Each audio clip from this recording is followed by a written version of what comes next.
Every device on the internet has a secret identity number called IP address. Think of it like a home address, but for a phone or computer. It tells the internet exactly where to send information. When you visit a website like Google, the device sends a request with its IP address. The website then sends the data back to that exact IP address. Without IP addresses, the internet wouldn't know where anything belongs. Messages, videos, or even memes. There are two main types of IP addresses.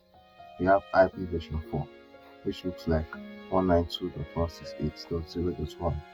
We have IP version 6, which is longer because the world needed more internet addresses. So no IP address, no internet delivery. Subscribe for more.